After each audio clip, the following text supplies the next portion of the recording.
Magandang araw mga bata! Kamusta kayo? Sana ay nasa mabuti kayong kalagayan at handa na naman kayong makinig at matuto.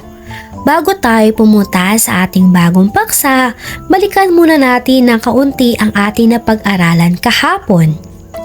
Sino ang nakakaalala sa mga pinag-usapan natin tungkol sa buhay ng mga sinaunang Pilipino?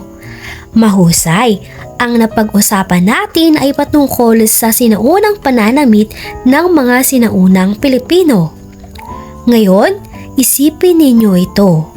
Kung nabubuhay kayo noong panahon ng ating mga ninuno at wala pang mga tindahan ng damit at halahas tulad ngayon, paano kaya ninyo ipapakita ang inyong kagandahan o pagkakakilanlan?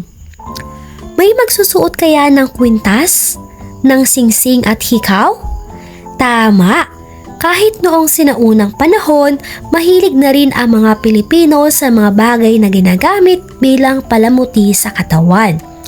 At iyan ang pag-uusapan natin ngayong araw. Ang ating paksa ngayon ay tungkol sa mga palamuti ng mga sinaunang Pilipino. Kapag sinabi nating palamuti, ito ay ang mga bagay na ginagamit upang pagandahin o dagdagan ang kaaya-ayang anyo ng isang tao. Halimbawa, ano ang mga palamuti na karaniwang ginagamit natin ngayon? Tama, may mga kwintas, hikaw, singsing, porselas at iba pa. Pero alam ba ninyo na matagal nang gumagamit ng mga ganitong palamuti ang ating mga ninuno? Mahilig sa mga palamuti ang mga sinaunang Pilipino at hindi lamang babae ang nagsusuot nito. Babae man o lalaki, mahilig silang magsuot ng iba't ibang uri ng alahas. May mga alahas silang isinusuot sa kanilang mga braso. Alam ba ninyo kung ano ang tawag dito? Ang tawag dito ay kalumbiga. Ulitin nga natin. Ang kalumbiga ay isang uri ng palamuting isinusuot sa braso. Bukod dito, mayroon din silang mga palawit, singsing, hikaw at pulseras. Kung iisipin natin, kahit noon pa man ay may paraan na ang mga Pilipino upang ipakita ang kanilang kagandahan at estilo sa pamamagitan ng mga palamuti. Ngayon, saan kaya gawa ang mga alahas na ito? Ang mga alahas noong sinaunang panahon ay gawa sa ginto at mahalagang bato. Bakit kaya ginto ang ginagamit nila? Dahil sagana sa ginto ang ating lupain.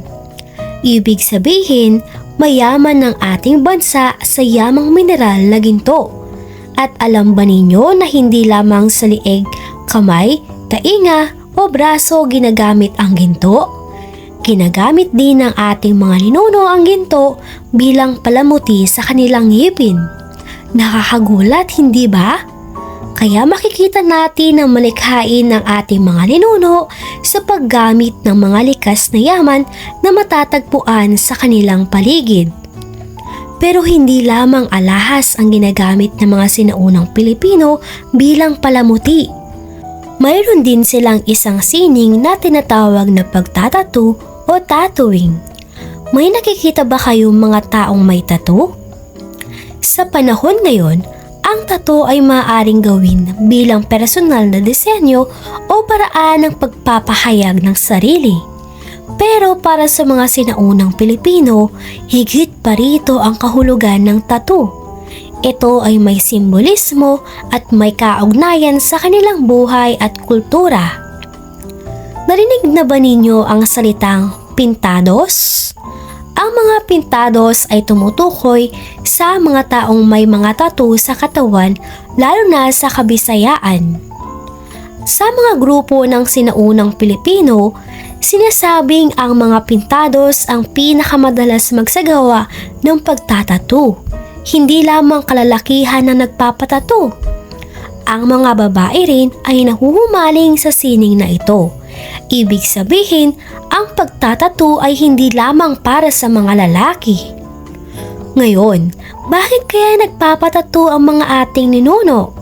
Isa sa kanilang paniniwala ay ang tattoo ay nakararagdag sa kanilang kagandahan. Kaya para sa kanila, ang tattoo ay isang uri ng palamuti sa katawan. Ngunit hindi lamang kagandahan ng dahilan. Mayroon ding simbolismo ang kanilang mga tattoo. Ang mga tattoo ay maaaring sumalamin sa kanilang kabayanihan at katapangan sa laban. Isipin ninyo, kung ang isang tao ay nagpakita ng malaking katapangan sa labanan, maaaring makita iyon sa kanyang mga tattoo na meron siya. Kaya noong sinaunang panahon, ang mga lalaking may tattoo ay hinahangaan sa lipunan. Ibig sabihin, ang tattoo ay hindi lamang simpleng disenyo sa katawan. Maaari itong maging simbolo ng katapangan, kabayanihan at katayuan sa kanilang lipunan. Bago tayo magtapos, tingnan nga natin kung may natutunan kayo. Ano nga ulit ang tawag sa palamuting isinusuot sa braso? Mahusay, ito ang kalumbiga. Ano-ano ang ginagawang materyales sa mga sinaunang alahas? Very good, ito ay ginto at mahalagang bato. Sino ang maaring magsuot ng mga palamuti noong sinaunang panahon? Ang babae at ang lalaki.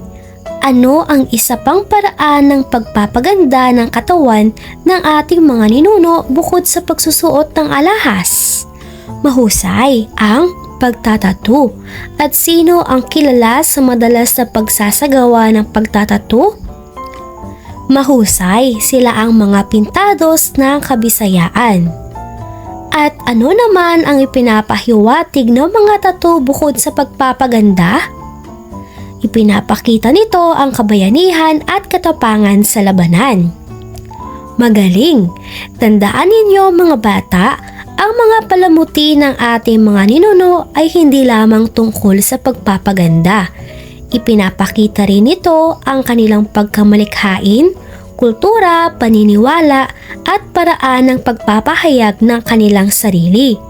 Kaya mahalagang pag-aralan natin ang mga ito upang mas maunawaan natin kung paano namuhay at nagpahayag na kanilang pagkakakilanlan ang ating mga ninuno. At dito nagtatapos ang ating aralin. Goodbye grade 5. See you next week.